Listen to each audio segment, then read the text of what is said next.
Welcome or welcome back to the channel. If you've been following along, you might be wondering, what random ass place is he in now? Well, have a look around. Somewhere they have tennis courts, many tennis courts. And any place with this many tennis courts is a nice place. Tennis courts you tend to find in white, wealthy, waspy neighborhoods, and that's where we are now. If you've not been following along, I'm currently on a 10-day trip all the way around planet Earth. To recap, I started my trip in Phnom Penh, Cambodia, where I've been living, and then flew through Kuala Lumpur, Malaysia, Dubai, UAE, Milan, Italy, New York, New York, Nashville, Tennessee, Orlando, Florida, Phoenix, Arizona, and then to Seattle, Washington, where I am now. More specifically, I'm in Woodinville, Washington, which is in the northeast of Seattle. The key component to that being the east part. Anywhere east of Lake Washington tends to be a white, wealthy, waspy neighborhood. Woodinville actually has one of the highest per capita incomes in the United States. Why does it have that? Because Redmond, Washington is just a few cities over, and Redmond, for those of you who are not familiar with the name, is home to the Microsoft campus. And so while no one in Woodinville is exorbitantly wealthy, everyone has, on average, they have a really good income. And but who has that income? This thought occurred to me. It's just strange. You know, I'm trying to carve out a life by taking my I'm winded. It's not a high altitude here, but damn, it took the wind out of me climbing those stairs. Anyway, the thought occurred to me that while I was born in the US and I'm taking my US-based income to a much cheaper country to live in order to carve out a decent lifestyle, a lot of the people here are actually not white or waspy. They are from India, who learned how to computer program and then got their HB1 visa to come and work for Microsoft. So that's a little bit odd to me that foreigners, a good chunk of this population here are foreigners that have been able to carve out this nice lifestyle in this nice place. This is the Woodinville High School. And these guys here, this is F3. They're doing an F3 workout. It's sort of like a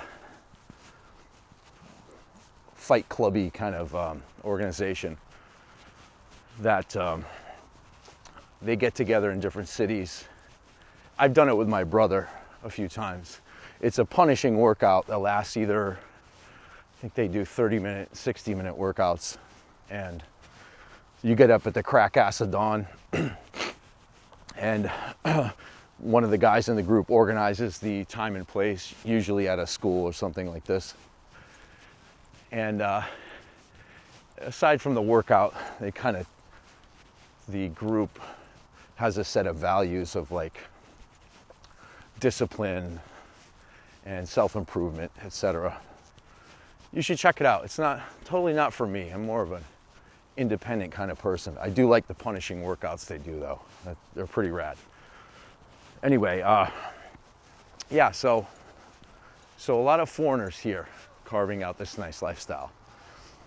And in the past couple of videos, I've been discussing that idea of me taking my US-based income overseas to Southeast Asia, where I can afford a much better lifestyle, and the difficulties of remote work, of trying to work on US hours from halfway around the world. Yeah, check the dudes out here doing burpees. Usually like one group of dudes, they split the pack up. One group of dudes has to stay behind and do burpees and push-ups, while the other guys have to run some certain distance or run back and forth many times. And it's a pretty cool thing. It's not, I don't like to drink their Kool-Aid, let's say, but I do like their workouts. And it's what, it's just 6 o'clock now. They're probably about to finish up. I'm sure they've been here since 5 a.m. Anyway, yeah, so I've been discussing the difficulties of remote work and the upside of living in a developing country with a US-based paycheck. And in the past few days, I've been to, well, not only here, to where my brother lives in Woodinville, which is my only base camp right now in the United States. I'm pretty fortunate that my brother has put together a life and has a bedroom and storage for all my stuff here in this nice neighborhood. And yesterday, yeah, it's Wednesday, it's Thursday morning, Tuesday night, I was at that work party in Orlando, Florida for, I'll throw something up on screen. You guys are gonna have to download the app for our new streamer called We the Studios. It's a streaming platform for patriotic programming. We bill it as the world's first non-woke entertainment network. So I should just take a moment here. Anyone that's been following me that's like way to the left, if you're like a woke left-wing person, just unsubscribe. Just like get out of here, because I'm going to be talking more and more about the my new role for We the Studios, and I don't know if I'll continue this YouTube channel or just switch over to the programming I'll be doing for the network. Maybe some hybrid version where I do some content that's both for this channel and the network. But anyway, that's what it is. You can download the app on on Apple or Android. We the Studios. We don't have any content up there yet. We're just sort of a pre-launch where we're getting people to download the app in preparation for September 3rd, I believe, is when we launched the first TV show. Anyway, so my employer, who's the founder of this network, had this party at his country club in Orlando, and where he also lives in like a multi-million-dollar palace. You need a government ID just to go visit him at his home. You know, you can't even I couldn't order an Uber or Lyft from his house because the Uber guy can't. You'd have to like call the Uber guy on his way and make sure he has his government ID, and then call the security guy at the booth and give the security dude the Uber guy's, name, or send the security guy the picture of the Uber driver. Yeah, so it's a pretty special place. It's where Tiger Woods got beat up with the golf club by his wife for cheating on her, and right down the street where he crashed his car and mangled his leg. And apparently at this country club, Tiger, Shaq, a couple of other big name celebrities are members of this place. So needless to say, the time I spent there in Orlando, I got to see a very posh, well-heeled version. Oh, now they're lifting cinder blocks. When I said the workouts are punishing, yeah, they're really punishing. And see, so now the one group they switch groups. The one group is lifting cinder blocks, and the other guys are running up and down the football field. Which, by the way, I grew up in Bristol, Connecticut. We had like a outdoor sports complex, but they just, last year they overhauled this field and put in brand new AstroTurf. I didn't have AstroTurf at my high school. This city has some money, for sure. This city has a lot of money. Anyway, where was I? Now I forget. Oh yeah, so while I'm here in the United States, aside from my griping about what things are costing me, I'm fortunate that both my employer and my brother have put together these lifestyles that are, very, very comfortable. And the American dream, let's say. Now, how did they do this? Well, in my employer's case, he grew up with family money, a big family business, and didn't disrespect it, let's say. He worked his ass off to become part of that family enterprise, as well as other entrepreneurial efforts like what we're doing now, and real estate. He wasn't lazy. In fact, his wife gave me a tour of the house, and I said, how do you put together such a nice life like this with the happy, shiny kids and, the palatial estate? She says, it's not easy. It's really, really hard in our early years when he had to work all the time and travel all the time. And, it sucked, but they just sort of embraced the suck and were committed to it. And that's an extreme case, I would say. Many people would have grown up with family money, family business, and fucked it up. Hunter Biden, anyone? Well, he's still wealthy, but he's a crack addict. In any case, it's still difficult. Starting out on the right foot here in the United States, still not easy. And in my brother's case, he's not a computer programmer. He kind of has a bachelor's degree. He went to art school and still does some photography. He does rad architectural photography. People that install a movie theater in their house, billionaire type homes. He'll go and photograph those. But by and large, he's just worked in catering for the Marriott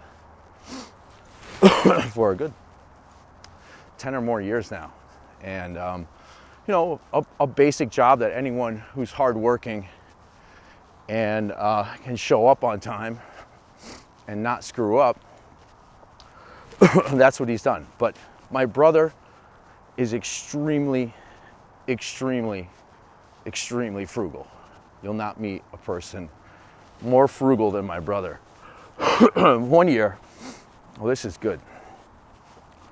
One year, while he was doing my books, he'd go through my expenses and he'd call or email me. So what the hell is this?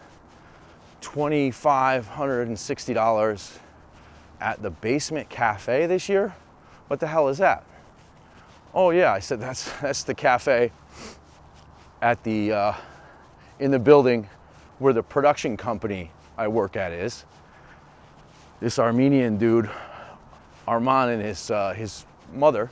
Well, you know, so I call them on the way to work, and I get like an egg white omelet and mixed fruit. Like almost every day I go to work. He's like, I spent $1,600 on food last year, the entire year, because he works in catering, so a lot of it's like take-home food, and he will bargain shop. There's a place called Grocery Outlet here in Seattle, so he'll only buy stuff from, you know, when it's been steeply discounted. But yeah, that same year, now he spends a lot more, but that particular year, he was doing a sort of frugality exercise and only spent $1,600 on food. He also, this is his like fourth property. He started out with a little condo and had a roommate, and then he got a second house where he was living with a girl for a while and carrying most of the costs. I guess they were splitting it, but he did that for a while and got tired of her annual pilgrimage to Disneyland and all kinds of other dumb shit. She bought like a horse for her daughter. I think around the time she got the horse, he said, that's it. I'm not paying to feed a horse, and gave her the boot. But his entire life, he's been extremely frugal. When he was, I don't know, as soon as he could, nine years old, it was a little early, but he had 2 paper routes when he was 9 or 10, and my parents got divorced. My father kind of left my mother with the mortgage, and when my brother was 10 years old, when he was 10 years old, my mother borrowed a few $1,000s from him to pay the mortgage on our house. So my brother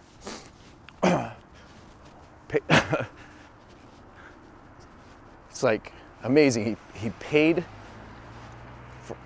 for our mortgage when he was 10 years old. So he's always been extreme about money and about saving.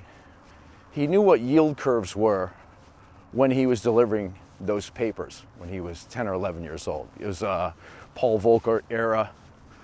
If anyone follows the Fed, Paul Volcker kept rates high to stabilize the economy, unlike Bidenomics now, which is why everything costs you guys so much money.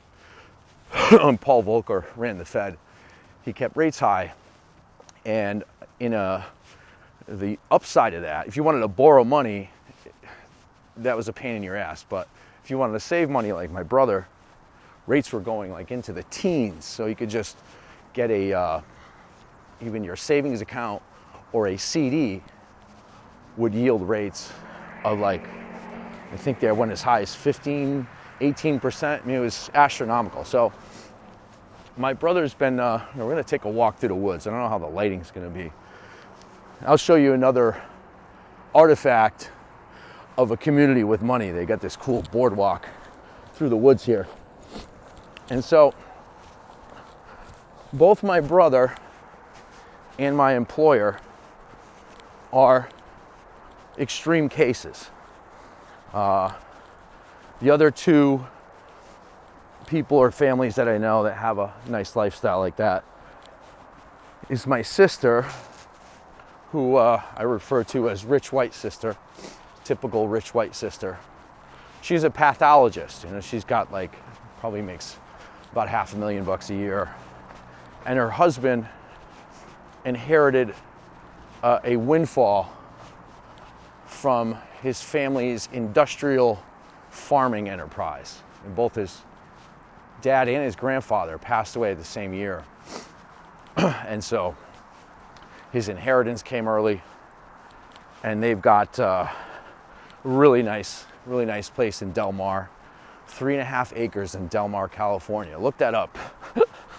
I mean, that's not easy. You need both an inheritance and a whale of an income to pull that off.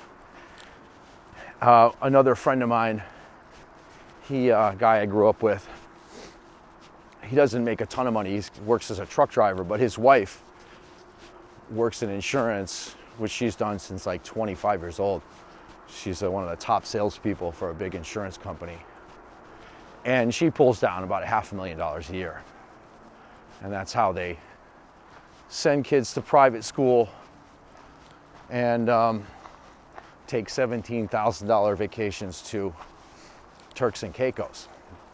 No, I don't plan on doing that in my life unless something unexpected happens to my financial situation. I'm happy with a $1,000 trip to Phu Quoc in Vietnam. That's about where it lays for me. I'm not spending 17 grand on any vacation to Turks and Caicos for my birthday. So we've got hardworking employer who started off on the right foot, an extremely frugal brother who spends $1,600 a year on food and is now pulling in rental income. He's got tenants in the house he's at here downstairs. He and I did some construction and made an in-law apartment down there, which is what I used to do at my house in LA. That's how I kept my lifestyle in LA going for a while. And so I had like the same kind of financial pattern as my brother, but I'm not as frugal. So I had to work in TV constantly, and that's how I kept that going, and had turned my garage into my apartment. It was a three-bedroom house. I always had like 3 single professional dudes in the bedrooms paying me $1,000 a month. And then I built a shed kit in my backyard, a 10 by 12 shed kit that was a workshop, but then I converted that into a little bungalow, and I lived in there with my Doberman. It was like, there's not much space. I built a kitchen and bathroom off the back, but that was extreme to live in that tiny house in my backyard so I can turn my garage apartment into an Airbnb. I made like 27 grand a year from that, and like 30, 40 grand a year from the rents. But it was extreme. Most of my friends I worked in TV with were blowing $3,500 a month. Let's give you a picture of the greenery and fauna here in lovely Woodinville, Washington. Most of my friends would blow their TV income on a nice place. Like my friend Jerry had a place for $3,500 a month in Venice. I'm sure now that would be like $6,000 bucks. But anyway, back then we were making $3,500, $4,000 a week, and he was blowing a quarter of his income on rent. And so I was an extreme case in TV, and that's how I owned a house in Los Angeles for a while. My friend's an extreme case because he married a girl that generates the lion's share of income. The employer's an extreme case, hardworking guy that started off on the right foot and has that sort of entrepreneurial spirit. My brother's an extreme case, given his frugality and the fact that he was paying our mortgage when he was 10. I still can't believe that. And my sister, with her doctor income and her family rich husband. Everyone can't be an extreme case, and the extremities I went to have a lifestyle in Los Angeles, I was able to do that in my 30s. So some of you younger guys watching, you're in your late 20s, mid 30s. Now's the time to do that, hustle. Most of the wealth that I built doing that by the time I sold my house got sort of cleared out by a divorce and COVID and paying for business school, you know, maybe mistakes that I made. But then was the time for me to do that in my 30s. Right now, I have enough energy to maintain my US income so that I can afford a lifestyle in a much, much cheaper developing country. I don't see any possibility of me moving back to the United States to like finish my life. I may be back here more often given my new role with the streaming platform, but even that, I'm thinking like, where the hell are they gonna put me if I have to spend time in Orlando? You know, it's a real conundrum. And never mind housing, where I'm gonna stay part-time. Let's assume that's taken care of.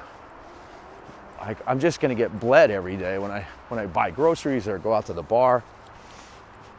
So I wonder, drop your comments down below and tell me where you guys are at in life with your career and your visions of putting a nice lifestyle together. Who out there is married to the heavy-hitting insurance sales lady, and who's got the family inheritance and is married to a pathologist and is currently shopping for a 3.5-acre home in Del Mar, California, where you plan to spend $250,000 putting a pool in your backyard. Who lives or plans on living in a highly secure neighborhood in Orlando where you count both Shaq and Tiger as your neighbors? And who paid their mortgage for their mother when they were 10 based on their paper routes and their knowledge of yield curves? I did pretty well, but I'll tell you one thing. None of those scenarios were, are, or will ever be me. I wish they were. I wish. Such is life. For now, I count my blessings that my visits back to the United States, I get to visit the gated community in Orlando and the pleasant community of Woodinville, Washington. Well, that's enough for this video. Until then, gentlemen, fight the good fight and keep the faith.